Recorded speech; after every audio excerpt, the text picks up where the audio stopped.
I'm about to tell you something that might come as a little bit of a shock to you if you understand that what I'm telling you right now is the truth. That in 1974, I was defrauded by a movie maker named George Lucas. He took Jedi Knights in the Force from me. He promised to make me rich and famous. Now, I'm gonna set something straight right off the bat to you. I'm not after his money. I don't want his money. I don't want his fame. He offered to make me rich and famous when I was 7 years old. He took Jedi Knights in the Force. That was 1974. This is 2024. It's almost 50 years since this happened, and it was right at the end of April of 1974. I can tell you where I was, everything that happened that day. I can't. Past that, I had a piece of evidence that no one knew existed except my mother and my brothers, and my brothers had long forgotten it. Me and my mother pulled it out of a document sleeve that came up missing. Me and my brothers had, all three had one of our own. It's red plastic on the outside, and the inside was clear plastic. I'll show you a picture of one. And inside these sleeves were, each one of us had our birth certificates, our, like our diplomas, we used to have immunization books. Way back, my mom got us, so we had immunization books in there and everything. I had this piece of evidence that had a car drawn badly across the bottom of it, and it said Jedi Knights in the Force. That piece of paper was from 1974. I didn't remember from 1977 to 1999. So there was a 22-year window that I did not remember Jedi Knights in the Force, and I had that piece of paper stored away all that time. And the thing that started kicking this memory off is that Jack Hamburger, George Lucas's cousin, again, you can go back to my other videos, I'm not going into all those details, almost killed me with a piece of rebar. He caught me running across the yard, and this tall piece of rebar was buried in the yard, and it was bent over, so it was stuck into the earth, and it wouldn't move because it was in the earth. And he caught me running. He was spinning it like spinning it in the hole it was in the ground, because there was no concrete or nothing around it. It was just stuck in the dirt, and it was sticking up and bent over. And he caught me, and he pointed it right at my face, and it went in my mouth and almost impaled me through my mouth. And I ran home to my mother. It was everything that could have went wrong to benefit me that day didn't happen. My parents actually thought I fell on a Tinker Toy, because when I went home, I walked in and my mother was sitting with a lady. She was a Tupperware lady. I still think to this day that's what she was. And there was a Tinker Toy on the ground. Now I'm like, Mom. She wasn't paying attention to me. So I pick up this Tinker Toy, and I did like this. Feel the roof of my mouth, right? And I pulled it out, and I couldn't even feel the roof of my mouth. What happened is it pushed my whole palate up and back. And when I ran and he pointed at my face, my feet came off the ground and I landed on the ground, okay? And blood sprayed like down the front of me. And nobody would pay attention. My brothers were there playing and didn't even realize what happened. I ran home, like I said. I sit there, trying to get my mom's attention. She didn't notice. I felt the roof of my mouth, and that stick came out bloody. Now, see, here's where the confusion started. And let's pretend you're looking at my mother's perspective.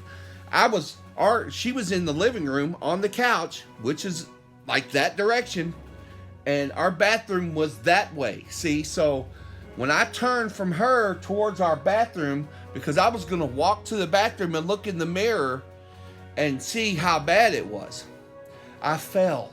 See, from her perspective, so this is why everything worked against me that day. Everything.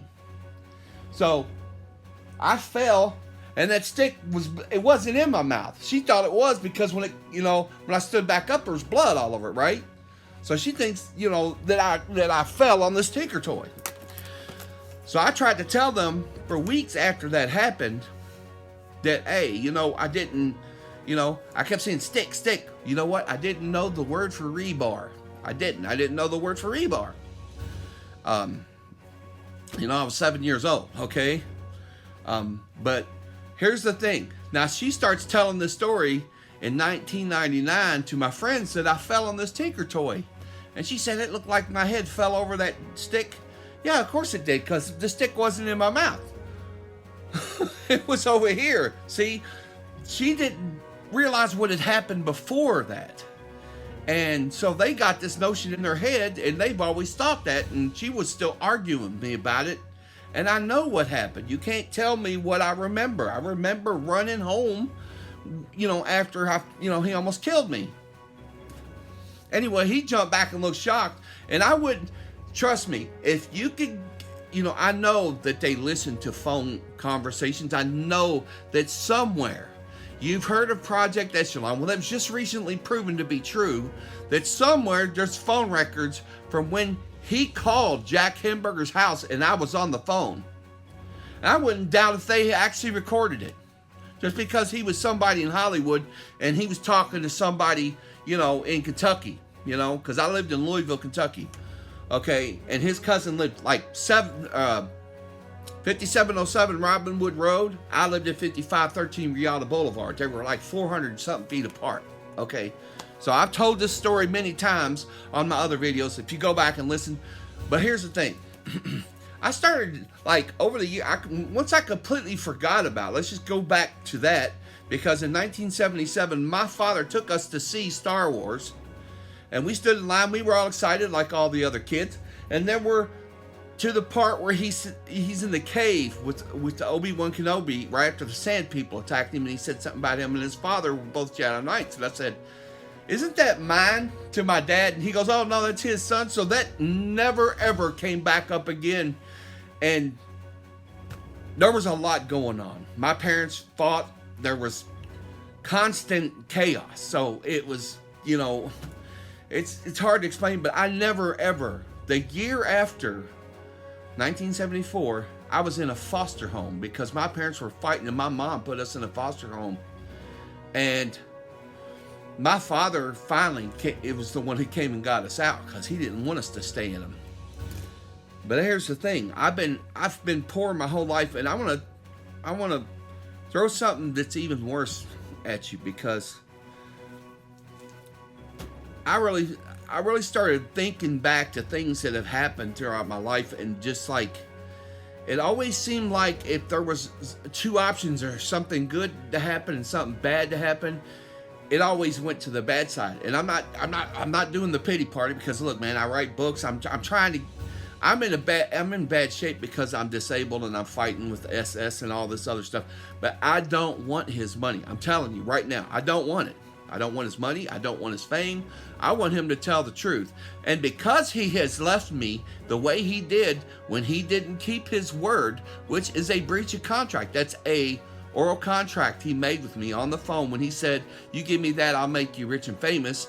Then I go outside and his cousin almost killed me. Whether that was an accident or he meant to be an accident, I don't really care. I don't want nothing from him. I think he's a Luciferian. I think Star Wars is Luciferian, because when you look, there's the devil in the cantina. They put a demonic entity from the book of the Voynich manuscript. It's a codex. I don't know if any of you've ever heard of it. There's this little demonic entity in there, and he looks like Yoda. Okay. Everybody thought Star Wars was great, all the flashing lights and the lightsabers, but you never once hear him mention God in any of the movies. Then you look at that scroll at the beginning that scrolls up, you see the word steel, okay? Now consider this. Lee Brackett and Edmund Hamilton wrote everything that was in Star Wars in other books. I mean, lightsabers, tractor beams, Falcon, Ben, the Kessel Run, Kessel. I mean, everything was in their books. There was even two little robots who always fought with each other. I mean, you can't keep saying this is just a coincidence. You can't. How many times before you understand it's theoretically impossible for me to be telling you something that's not true? He stole everything. The only thing he bought was he bought the copyright to a movie or Japanese movie called The Forbidden City, I believe, and he used it for a synopsis for Star Wars. Now, then there was the thing about Francis Ford Coppola. His friend said, you need to learn to write. And the more I've been thinking about this, he kept telling him he needed to learn to write because he couldn't write. He kept getting other people to write. Like I said, Lee Brackett. They knew she wrote all the material. I think she wrote the material for the first 3 Star Wars that you know. All 3 of the movies you know, because everything in them was stuff that was like her and her husband. She was called the Queen of Space Opera. Her husband, Edmund Hamilton, was writing space opera back in the 1930s. One of his books has light swords. I'll show you that too. But here's the thing. I don't get why he had to lie. Why was he planning on ever keeping his word, or when he? I mean, do you think that's okay for someone to say to a child, hey, you know what? I'm going to make you rich and famous. Give me what you got there. How would you feel if it was your kid and you found that out? How would you feel about that? I mean, that's pretty low down. It's kind of disgusting. And the more I thought about it, the more I started, and I used to love the first 3 movies, and after I found out the truth and remembered everything, again, here, now let me go back to this. In 1999, my mother was telling my friends that I fell in this Tinker Toy. So there was a story. I said, that's not what happened. See, that's not what happened. And I started remembering, all those things. Because I was trying to remember the details, And it was literally like, it almost started haunting me. I don't know if you understand that. Maybe you don't because it never happened to you. But I went all the way to Florida again. And now see, I lived in Florida when I wrote Jedi Knights in the Force on a piece of paper. I lived in West Palm Beach, Florida, and I put it in that document sleeve. The same document sleeve that had my birth certificate, my immunization books, my diplomas, my certificates, everything, medical records. It was all in my sleeve. Now, each one of me and my brothers had one, but mine vanished between 2001, I would say, because we put it in that sleeve back in the drawer. And my mother was moving, so all this stuff got packed up, and that all of my mom's paperwork, we made sure the important stuff went to the storage. And my brothers both had a sleeve too, see? And when I went back in 2015 to get my sleeve, because I was talking to a forensic lab, and I'll go ahead and tell you his name, Eric Spikin. He has a laboratory in Lansing, Michigan. I was going to take that piece of paper and go to Lansing, Michigan and pay to have him test that piece of paper. He said, don't tell me what's on it. He said, because it'll just taint, what I think, right? So I wasn't going to say nothing about what was on it.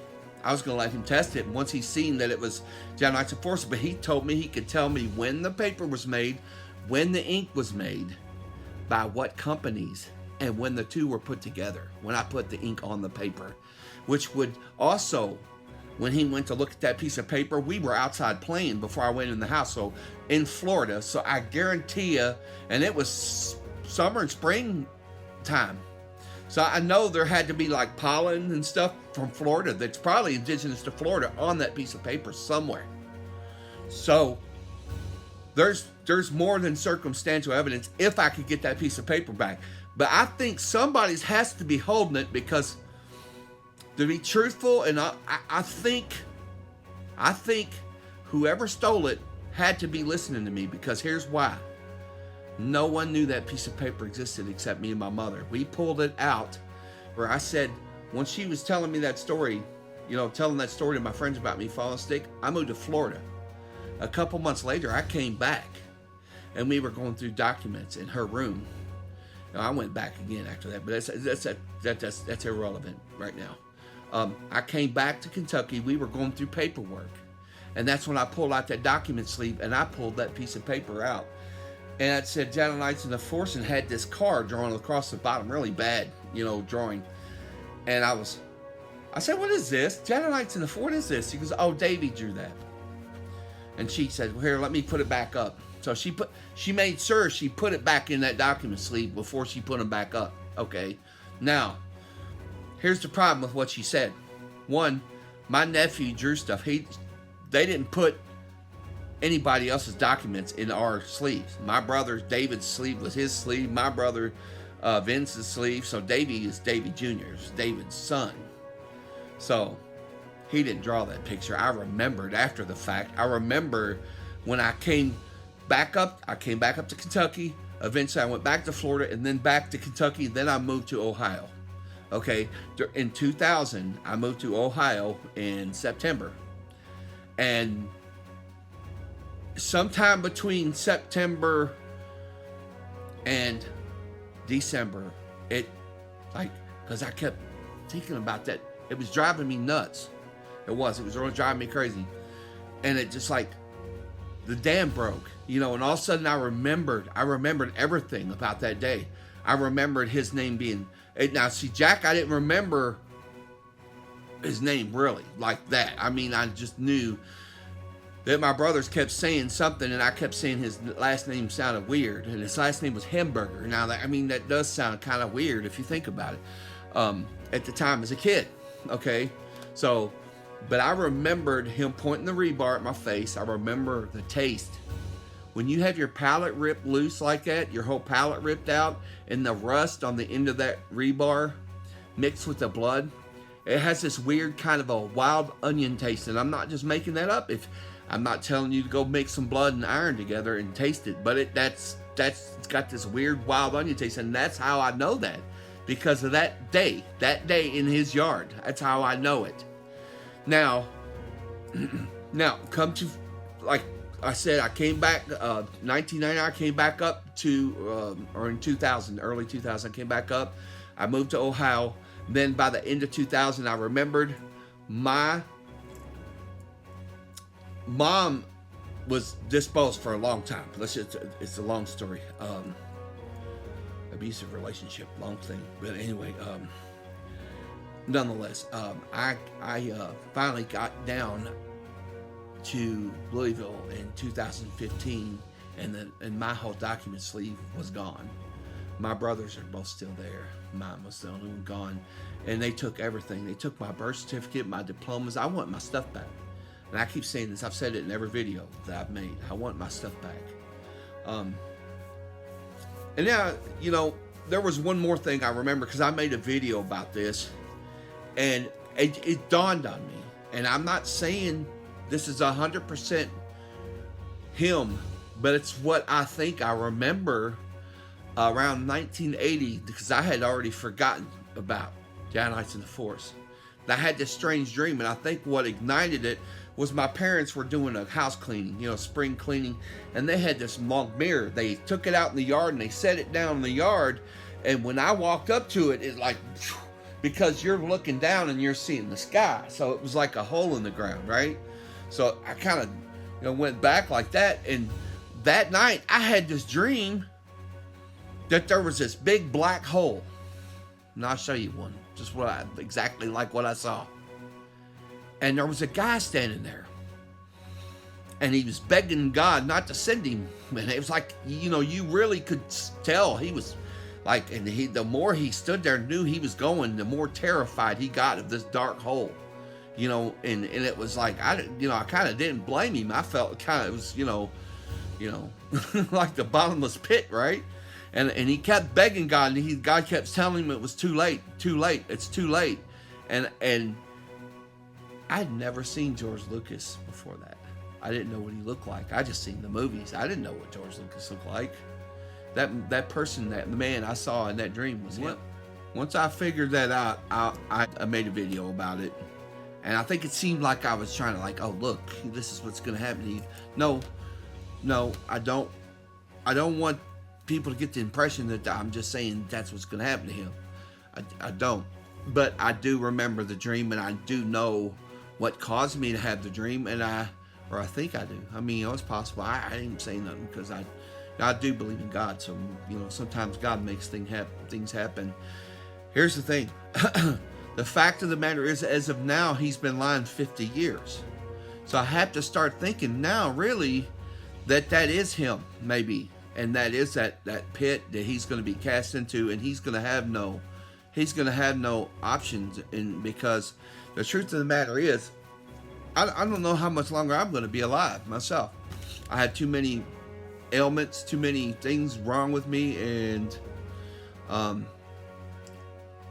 he's never even tried to make things right. I mean, so why would I feel like it's not him? What's going to happen to him? Again, I just think it's him, and I think that was him that I saw begging, and I always remembered that dream. But like back then, I never put him together with that dream, because some dreams I remember and I forget them. Some dreams like stick with you, and that was one that stuck with me, and because it was kind of scary, you know what I mean. I felt bad for him, I really did, but hey, I can't help him, that's the thing. I don't, like I said, I didn't want his money, I didn't want any of that, but he's stolen from so many people, and then to do it to a 7-year-old kid and not have any remorse about it. I'm sorry. If you think that's okay, maybe you're going to be up in that pit too. Because you can't just do whatever you want to other people. I don't care what you think you can do, but you can't do that. And like I said, I don't want nothing from him. I wanted to have a house and a wife and a kid, and things didn't work out. My wife passed away, so I never got what I really wanted. And I don't want big yachts and fancy houses and big cars, and I just wanted to have a nice little place where I could go relax, sit, write my books, and cook, because I'm a chef too. I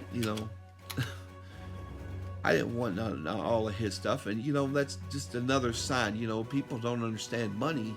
It's just a piece of paper with ink printed on it, and then they said it was worth a lot, so then everybody started wanting it. If somebody had come up to you and you were an Apple salesman in the BCs and nobody had ever seen the money, and they'd come up and say, I want to trade this to you. It's a piece of paper with ink on it. I don't want that. People don't understand that. It's worthless. It is. The only value it has is what they have given it. And what people are going to wake up and understand is that your work and what you do and what you put behind your work is what makes that dollar worth something.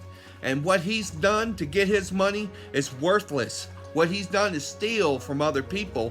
The money that he has is from the value he stole from those people, including me.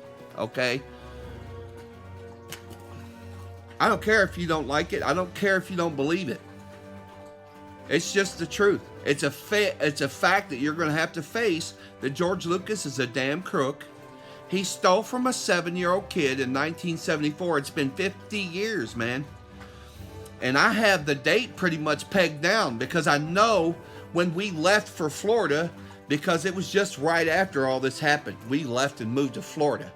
And then right before that, of course, he almost killed me in the backyard. But before that, there was a tornado that hit Louisville, Kentucky, April the 3rd, 1974. We stood there between some houses and saw it.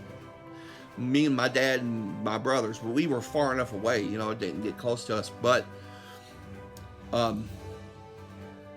then Easter was on the 14th. And the reason I know it was Easter, because the swords we had were out of my brother's Easter basket. So it was just after Easter. And I believe it was that week was the 14th. They ended on the 20th and 21st or whatever. Stop. And then I think he was bugging me because Jack was there and heard me say Shadow Knights in the Force. And then he was at my house all the next week trying to get me to come over to his house to get on the phone with George Lucas. Now, that was about, and we moved. Like I remember I said, we moved. So it was right at the end of April, around the 27th. I'm pegging the 27th is around the date I think it was. I think it was the 27th of April, 1974, when he stole Jedi Knights in the Force from a 7-year-old kid. I didn't know anything about Lee Brackett and Edmund Hamilton. Again, I found that out like the year or two ago now after watching a video from a guy named the Star Killer. He's got a video called Did Lee Brackett Ghostwrite Star Wars? So I didn't know any of that stuff about her until just a couple years ago. Right now, whatever, a year or two ago, whenever I first watched his Star Killer videos, the video. But prior to that, I didn't, like I said, I didn't know anything about their force, because they had a force too. But I never read any their books. I was 7 years old. You get what I'm saying again? I didn't sit there and read, old space opera books. I didn't even know what they were. I mean, I think my parents might have just started us reading. My dad had taught us to read and writing arithmetic before we ever hit first grade. So we were smart enough to know basic stuff when we hit school already. So, I mean, we didn't, we had a rough childhood, very rough. And like that dirty worst part I think that I was going to tell you is, it's going to sound really bad. I think he's been blackballing me since I was 7 years old. And the more I've thought about it, the more bad things that happened in our life, when our life just never ever, they say everybody's got that 15 minutes or that one thing that happens. It's like, I never had that. It's like the one thing I did have was when he took that from me. And then after that, like, it's like everything always went the worst way. Not the best way, the worst way. The best thing that happened to me was I met my wife. I love my wife, and I still love her now. She's been gone since August the 26th of 2020, and it was one of the hardest days of my life. And it's still upsetting to me when every day I turn on and I hear Star Wars, Star Wars, Star Wars. This man is so great, and he steals from people. And that's not even all. Because, like I said, remember, I didn't remember all of this until 1999 is when I started remembering. It still didn't come back to me until 2000 when I moved to Ohio. So when I finally had a recollection, I remembered drawing the picture of the car. And the reason why the car was on the bottom of the page was because my dad had a Cadillac that he built, that he put back together. It was broken, and it was like a brand new Cadillac. I don't know why it ended up like almost cut in half. My dad welded it back together and made a brand new car out of it. It was a nice Cadillac, and it looked like the Batmobile. So that's what I was trying to draw on the bottom of the page. It was a time marker, see? So when we went to Florida, we had the Batmobile, the Cadillac. So I drew Jedi Knights. I wrote Jedi Knights in the Force. Ask my mom how to spell Jedi. She doesn't remember. Ask my older brother how to spell Knight. He doesn't remember Jedi or Knight. He remembers Knight. He doesn't remember.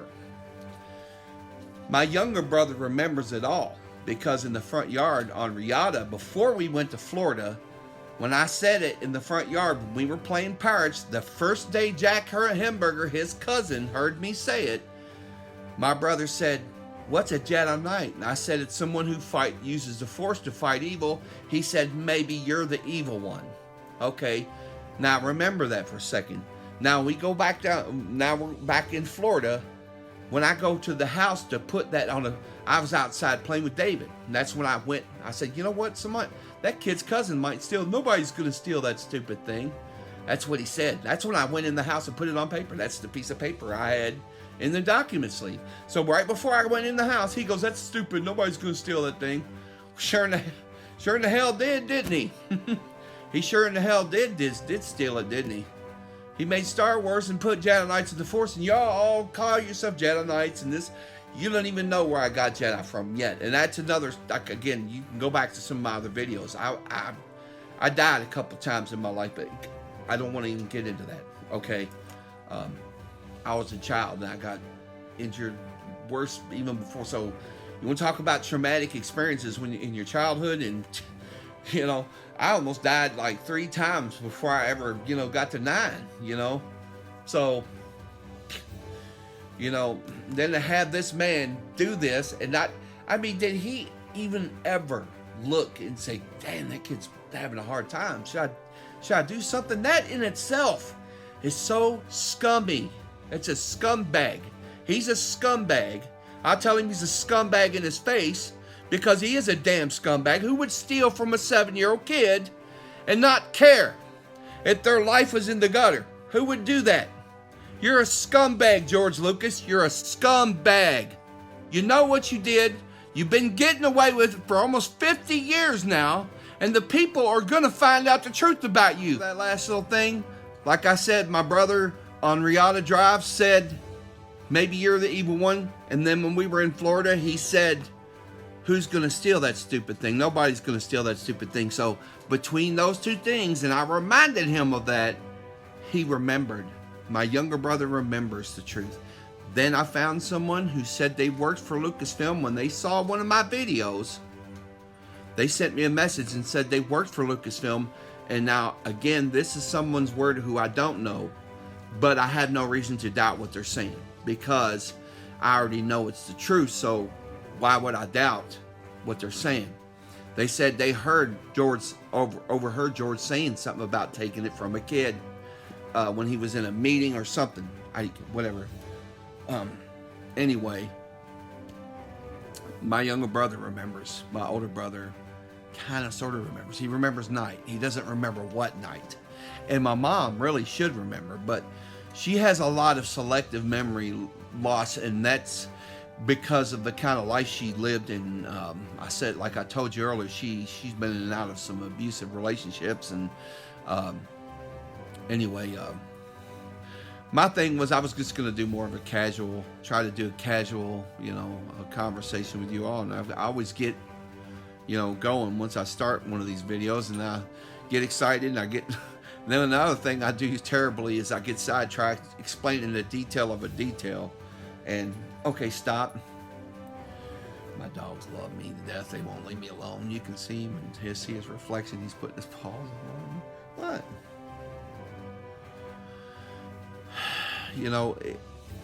It's just a sad world, when people have no value. People have no value. It's the greedy who don't care what people do or what they even get, like what they can steal from you. Basically, they don't care about you. If they can steal what you have and get away with it, they'll do it. And that's exactly what he did. He's been getting away with it for 50 years, and nobody understands what it's like to be me, because I have told people this, and then it got snowballed on me, and then people found out, and other people like, yeah. This one guy ran up to me and says, nobody stole Star Trek from you. I said, you're an idiot, dude. First off, I never said anything about Star Trek. And this is even before I did research and found out he did steal a lot of stuff from Star Trek. He stole stuff from Star Trek, stuff from Lee Brackett, stuff, even his soundtrack. Part of it's from King's Row, part of it's from Gustav Holst Planet Suite. There's even another one. Somebody else was playing some stuff. Stop. Okay, he's trying to jump on me, and I'm trying. You can see his reflection right here. Okay. It's all right. Okay. Well, get off of me. Rotten. My other one's rotten too. I'll show you. Get you with it, baby. Yeah. But anyway, I'm just trying to take care of me and my dogs, trying to get somewhere where I can live comfortably, live the life that I wanted to live with my wife, but, things didn't turn out so well, and she had a PE, pulmonary embolism, and we had planned on moving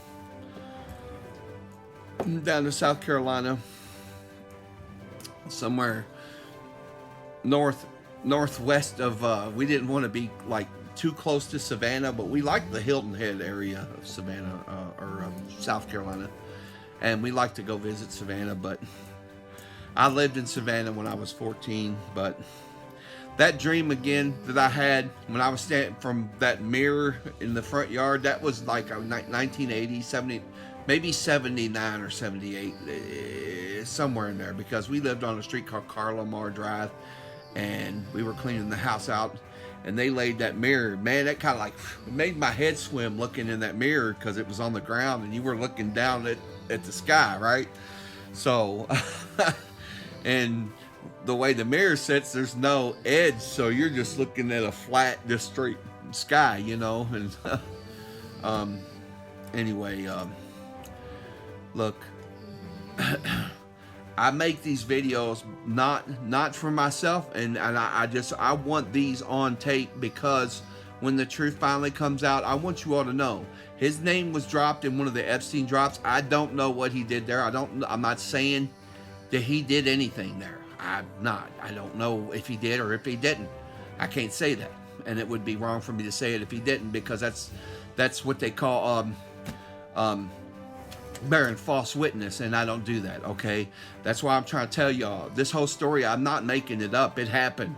It happened in 1974, and it continued on until now. The lie's still going on because he still hasn't told the truth to you all where he got Jedi Knights from.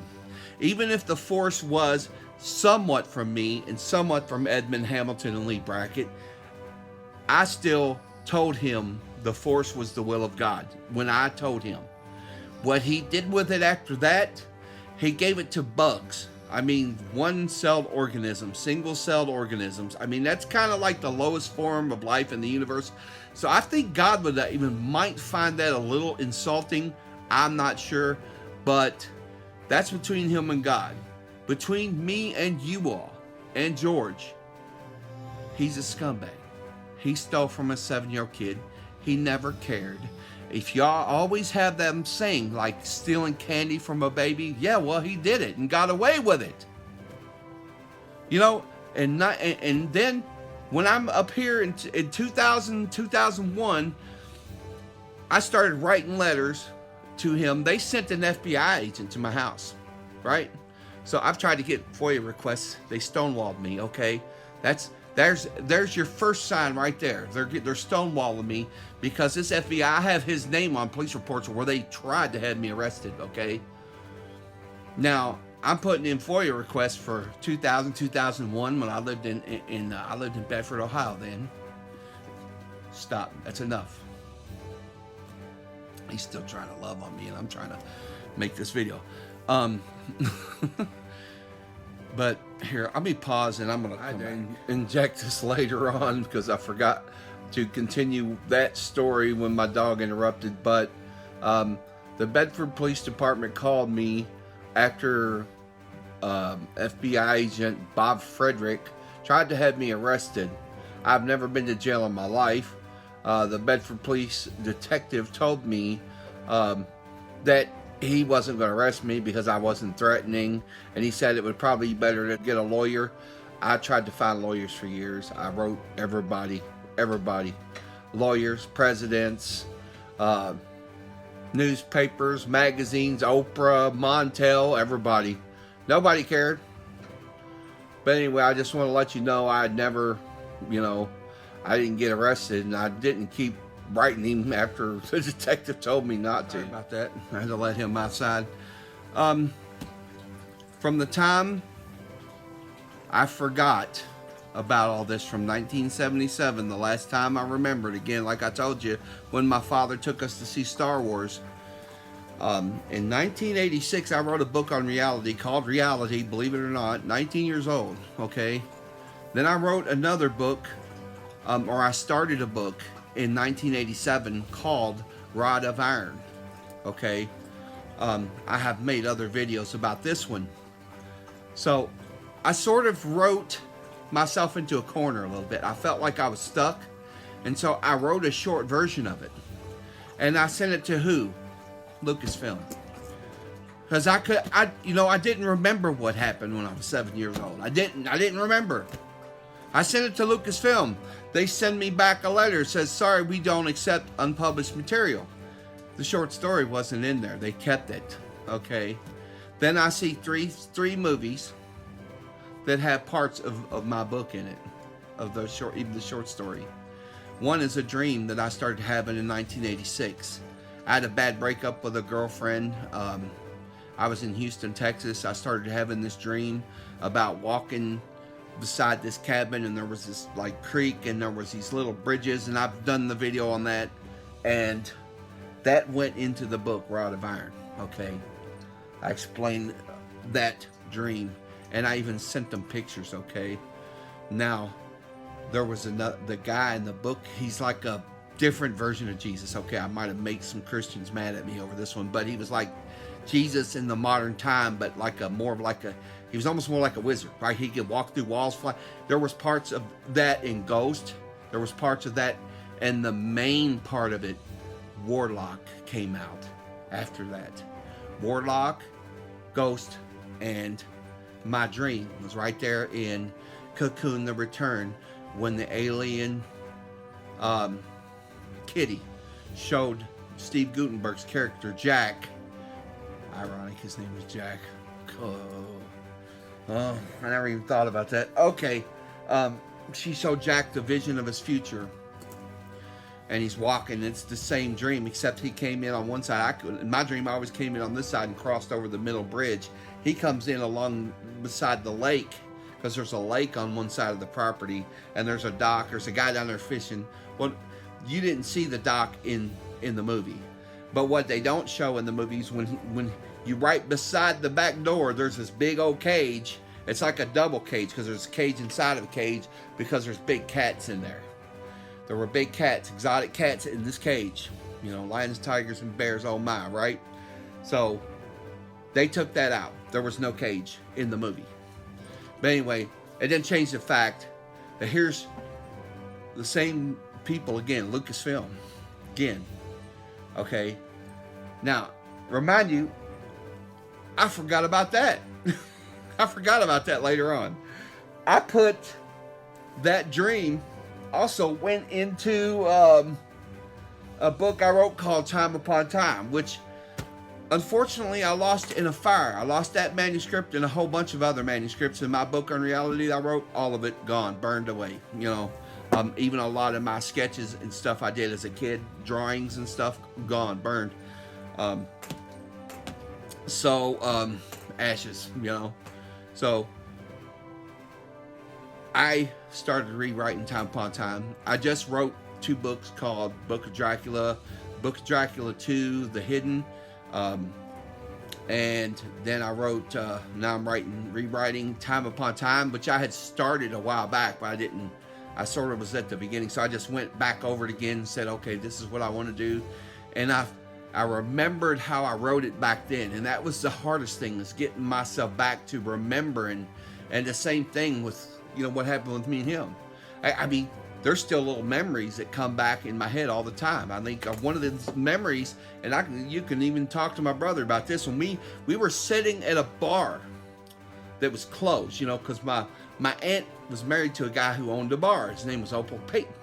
We were sitting at his bar, and there was this, and this is when I was a little kid.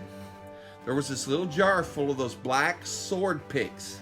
And me and my brother, we were having such a good time playing with sword picks. I don't know what we found fascinating about sword picks, but see, that's the kind of, I remember a lot of little details. So, and then these things come back to me. Sometimes I'll be sitting or a certain smell will cause me to remember something from way back. And I'll tell my brothers, and go, how do you remember all this stuff? Exactly. Okay. I wish I knew, but I'm going to tell you what, I believe that God is the one who brought me back to this memory of him, and why we're sitting here having this conversation. And again, I wouldn't be making these videos if there wasn't a reason for it, if there was no deal ever made with him. If he had said to me, you know, give me that, and I gave it to him, and he didn't say, I'm going to make you rich and famous, I would, again, not have any argument with him. And here again, since he did lie and he didn't keep his word, I think it's a matter of principle and ethics that I do tell the truth, because I don't want his money now. It's blood money. To me, now it's blood money. I don't want his damn money. And he can shove it where the sun doesn't shine. I don't care. And he can take his sorry life, because he got it from stealing from so many people. You know, like I said, Lee Brackett, he didn't even give her credit. And what I understand was she might have written enough material to cover the whole first of the movies. He didn't want to give her credit. I think it was 21st Century Fox that made him put her name in the credits for Empire Strikes Back. He wasn't even going to give her credit. But yet every element, every key element in Star Wars, the Falcon, the lightsabers, the tractor beams, everything, the robots, even the description of Darth Vader's helmet is in one of their books. He stole everything. And he's just going to do it to a kid too and walk away? No, I'm not letting him get away with it. And if you don't wake up and understand what I'm telling you is the truth, I wouldn't tell you this if it wasn't. If it wasn't true, I wouldn't be making this video. Look, you may not like me, you may not like what I'm saying, but I can't help that. It's the truth. You're just going to have to face it. Anyway, I'm going to cut this video off now. You all take care. I want you to understand the truth is going to come out, whether you like it or not. And if it's God himself standing there telling you, you're going to find out what I've been telling you is true. Please like my video. Please subscribe. Share this with people. Let people know the truth. Let people have the choice to decide if they want to know the truth or not. Everybody has to decide for themselves. All right, take care.